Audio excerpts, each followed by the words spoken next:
I'm Michael Angelo for Star Licks. I'm going to be showing you 20 of my licks, musical phrases, solo concepts and techniques that I use. But before we get started, let me tell you about my equipment. I use 400-watt Marshall stacks wired in stereo, processed through a Korg dual digital delay, into a Korg modular effects pedal board where I use stereo digital chorus, stereo digital delay, compression, distortion, and I also use a Boss overdriver for a little extra distortion on solos when I need it. The guitar that I'm going to be using throughout most of the video is a BC Rich Ironbird. It's made out of alder, it's got 24 frets, a Kaler system, and 2 humbuckers. One of my backup guitars is a custom-made Dean Mach 5, and it's made out of basswood, and I like light woods on guitars. Basswood and alder are the 2 lightest woods you can get. And it's got a Kaler tremolo system, 2 humbuckers, and it's got 24 frets. And this is...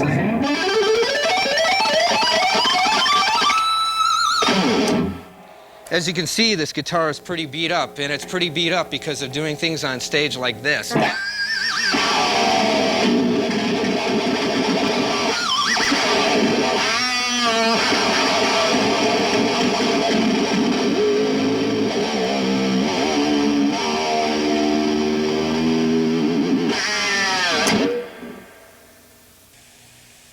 This guitar is my trademark. It's the custom-made Dean double axe. And don't call it a double neck. Jimmy Page uses double necks. This is called the double axe, and I'll be talking more about it later in the video. I used to teach guitar for a number of years, and the 2 questions my students asked me the most were, Michael, how do you pick so fast? And also, how do you practice? You know, how did you get your chops to where they are now? And so before we start doing the riffs, I'd like to demonstrate my picking technique.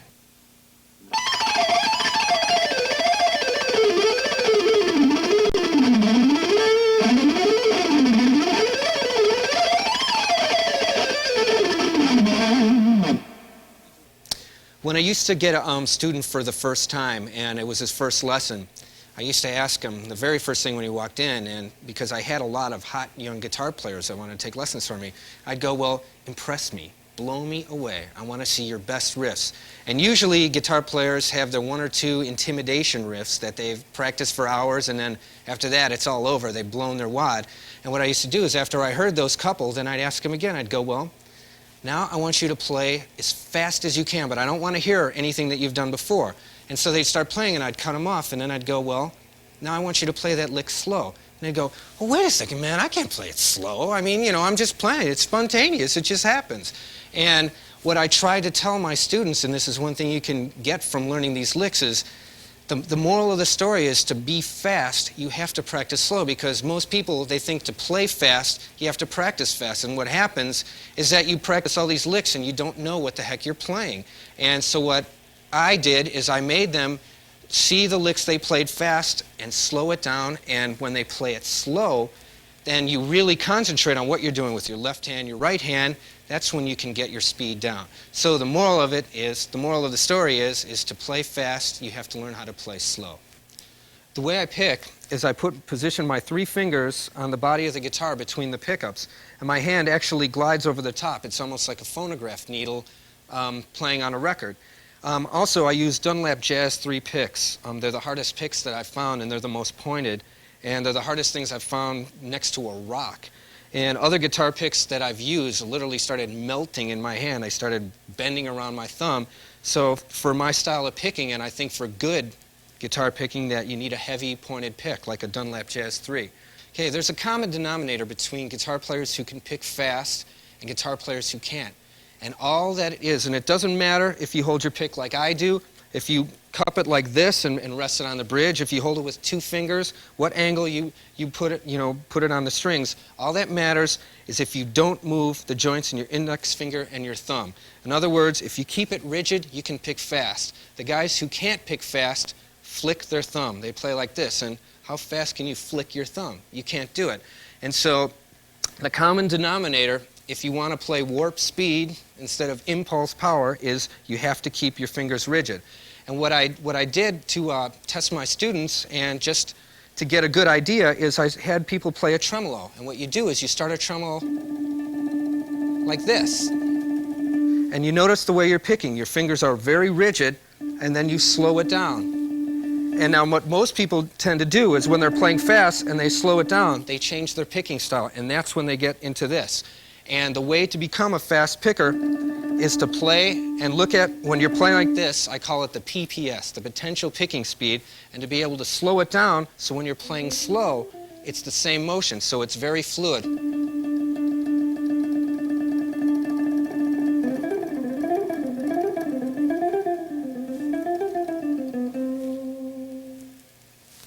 Before we start the first exercise, let's tune up. I tune to A440, and I'll start on the first string E and work my way down. This is E, B, G, D,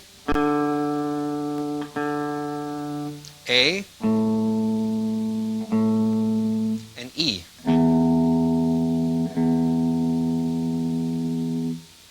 Here's some exercises that you can warm up with to develop your chops. Now, you've probably seen this exercise before, but it's not in just playing it, it's how you play it. And there's a lot of little things to watch out for that, if you play it the right way, can really benefit you. First of all, the exercise is basically this.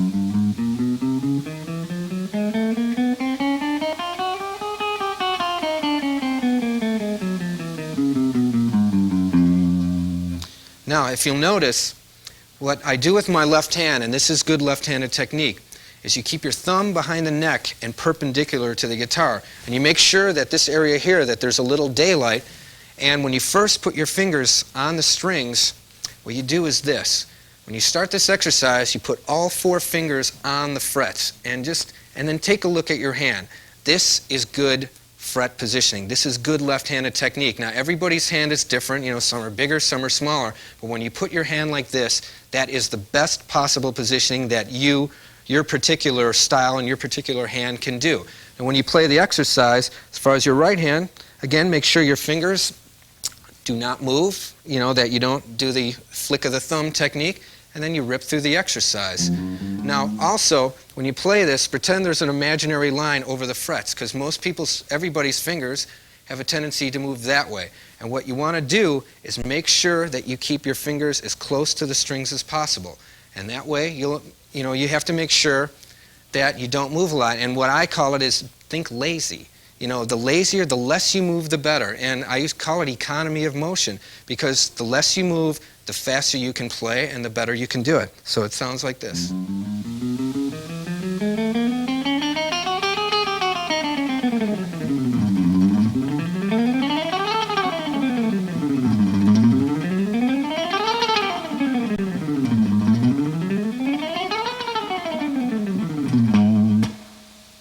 This is exercise number 2, and it's an exercise in triads, and it's also got a lot of parts where you have to pick one note on each string, and it sounds like this. And here it is slowed down.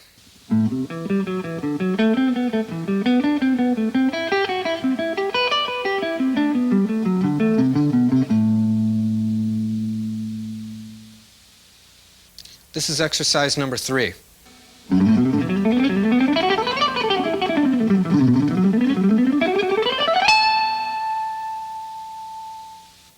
Okay, this is a Dorian mode exercise. This is an A Dorian.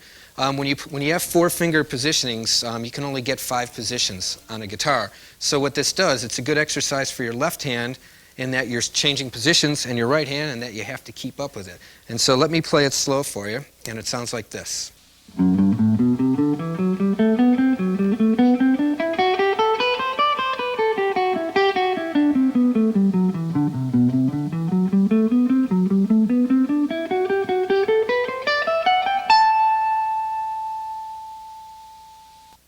Okay, this is exercise number 4, and it's based on a blues scale, and it's really good for keeping your fingers close, because it works on the 1st and 4th finger, and it's also good for your 3rd and 4th finger, because there's a lot of play between them. And it goes like this.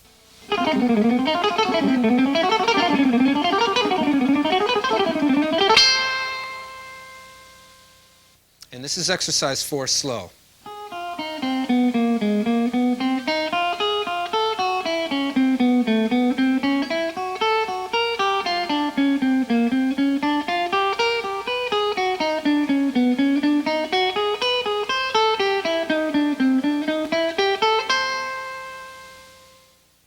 Okay, this is exercise 5. Now, it's a real short riff, but what this is really good for is most of the problems that guitar players have with picking is that a lot of the riffs that they play are 3 notes on a string. And what happens is every other string you're going to hit that string on an upstroke. And that seems to be the problem that most pickers have. So what this exercise is, in one little riff, is to work on that upstroke on another string. And it sounds like this.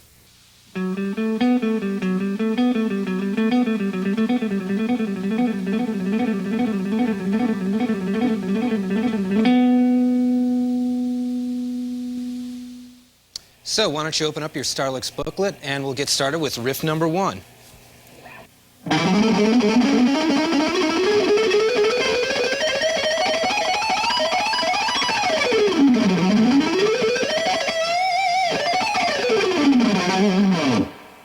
Okay, lick number 1 is basically can be broken down into 4 parts, and it sounds like this.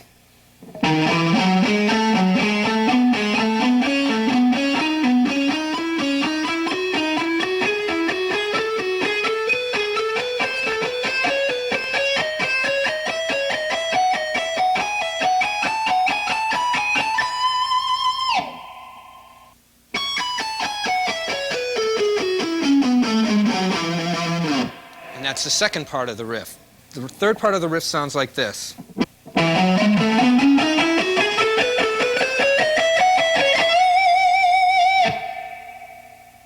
The fourth part of the riff sounds like this.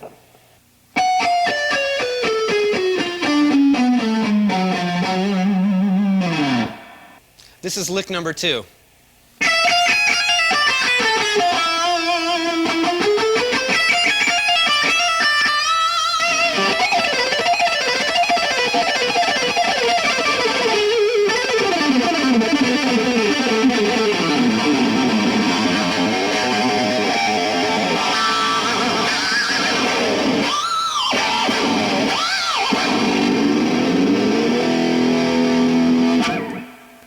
And slow, it sounds a little like this.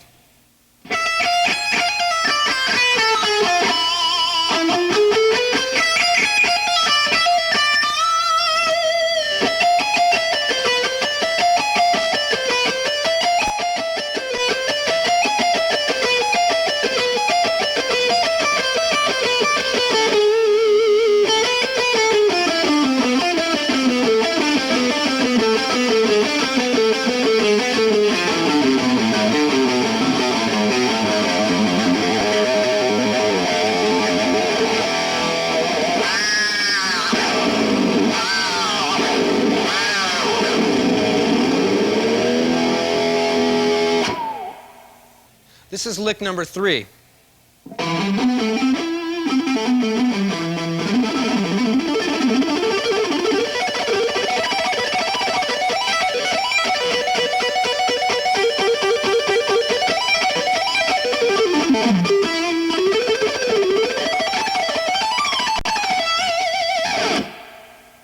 And here it is slow.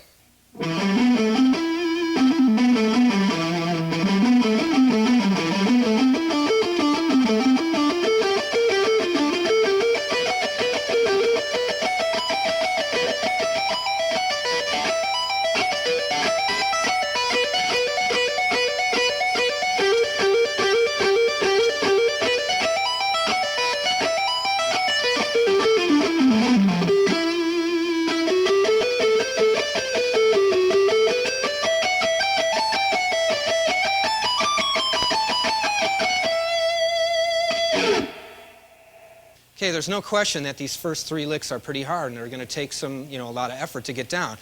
When I was in high school, I used to tell my mom I was sick and take off of school and literally stay home and practice all day. And when I first started picking every note, I had this one riff, and it was a simple little riff, but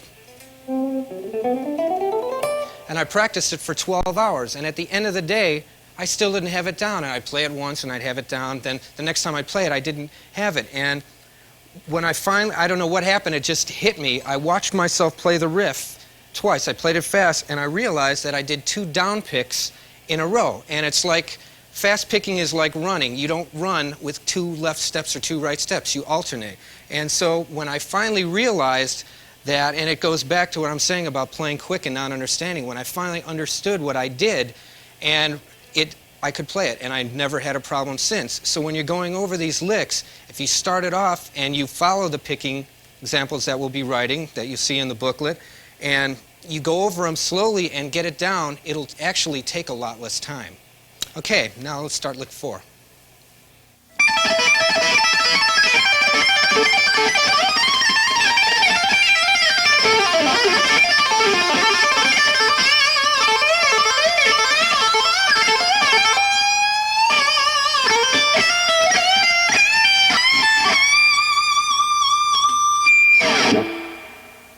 In lick number 4, I'm demonstrating 4 different ways to do pull-offs. And I have to say, when Van Halen first came out and I first heard Eruption, I mean, it sounded great and it changed guitar, but I refused to do it because everybody and their brother was going, and I couldn't take it, and it was great. But you know, now it's just common vocabulary for guitar players, and this is just a couple of different ways that I do it. And so I'll play it slow for you, and so you can pick up on some of the few different ways. It starts like this.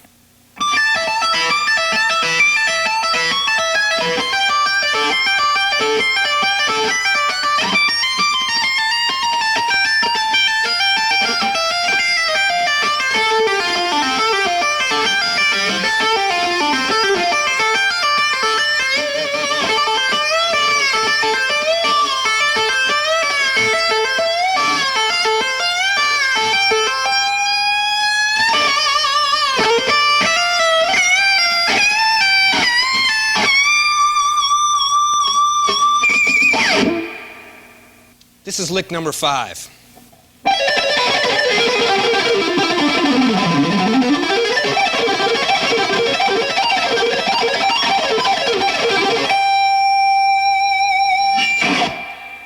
And so this is how it goes when it's played slow.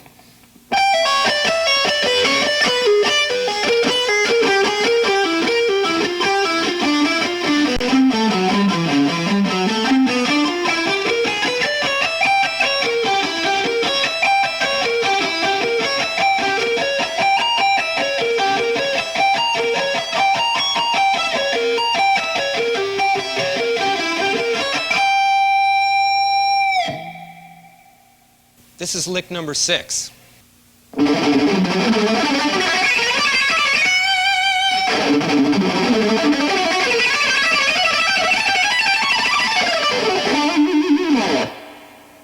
Okay, lick 6 is a little bit of my variation of a Django Reinhardt riff. And I found out a few years ago that, you know, where I thought I got it from him, he ended up copying it from Mozart. So it's been around for a long time. And for those of you who don't know too much about Django Reinhardt, he only had 2 working fingers on this hand, and he ripped on this riff as fast as I play it. So if he can do it with 2 fingers, everybody out there can definitely do it with 4. And it sounds like this. I'll play it slow.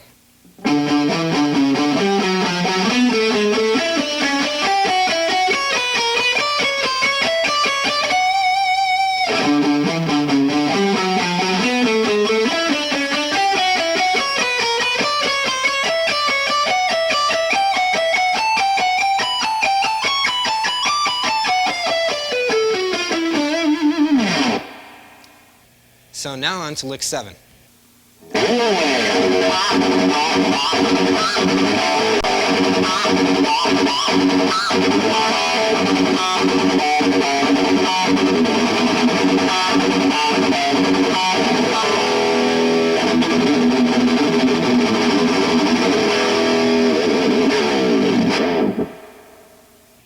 That lick is from a song of ours called Call to Arms. And if you've noticed, I mean, obviously you noticed that when I played Over the Neck, I've been doing that for a long time. And it goes back to my concept of playing live and versus in the studio. I mean, nobody sees you playing Over the Neck in the studio, but live, I believe you should rip their faces off, shred it up, just, you know, it's flash, it's taste, it's a whole different thing. But I've been playing Over the Neck for a long time, and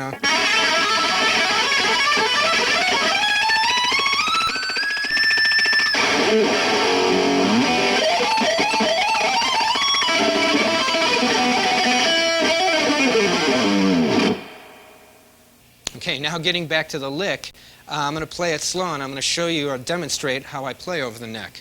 And it starts like this.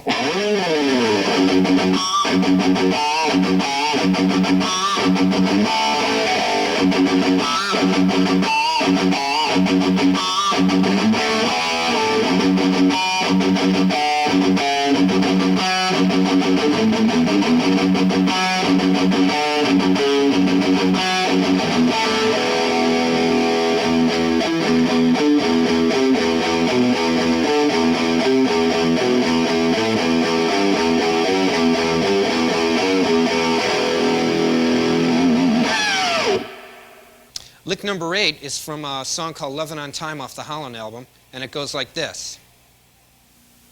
And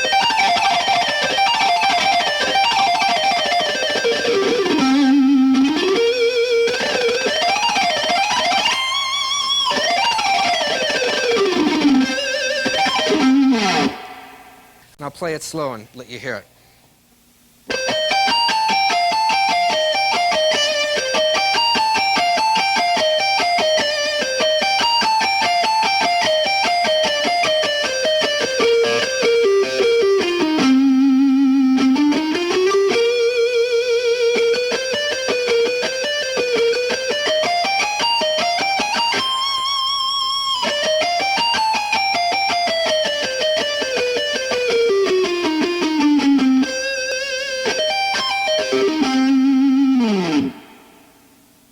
Also, at the end of that riff, I added what's called a sweep, and that's where I took my pick and swept it across the strings where you heard that arpeggio. And I'll be demonstrating a few more of those later on in other licks. Now let's go on to lick number 9.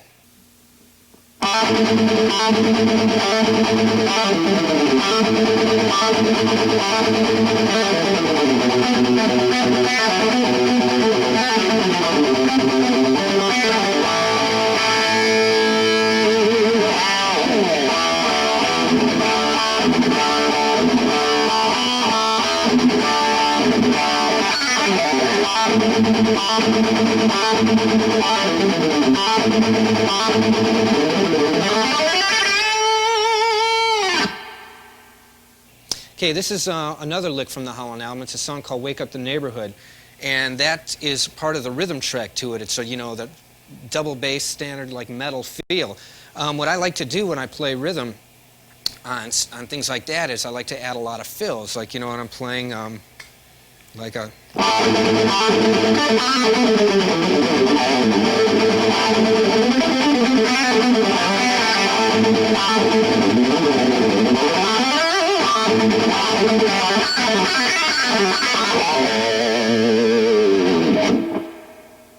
Okay, now I'm going to slow down the rhythm pattern of Wake Up the Neighborhood, and it sounds like this.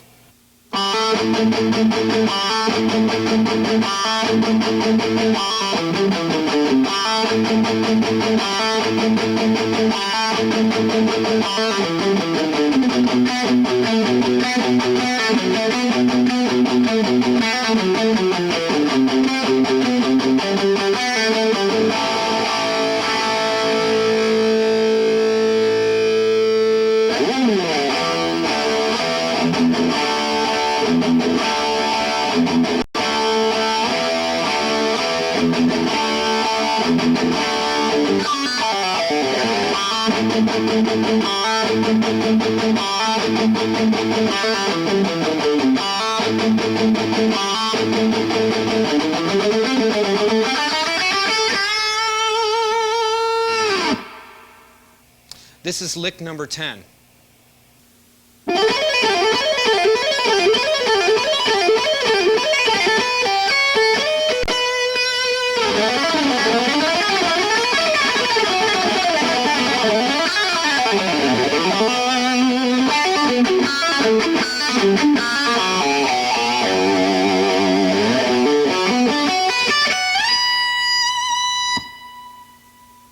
I'm going to break this riff down in sections too, and I'm going to start with the first section.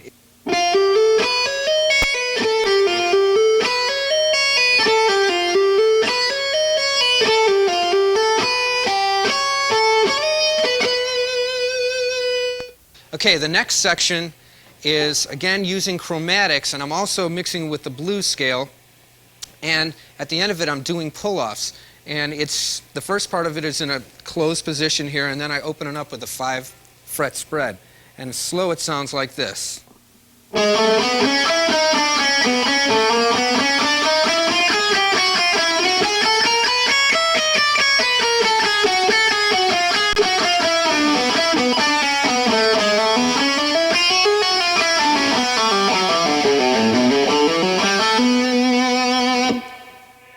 Okay, after that, I mute the strings and I play actually triads in a B natural minor scale, then go down to F sharp and end with a B arpeggio, and this is one, it'd be a classical guitar arpeggio, and it sounds like this.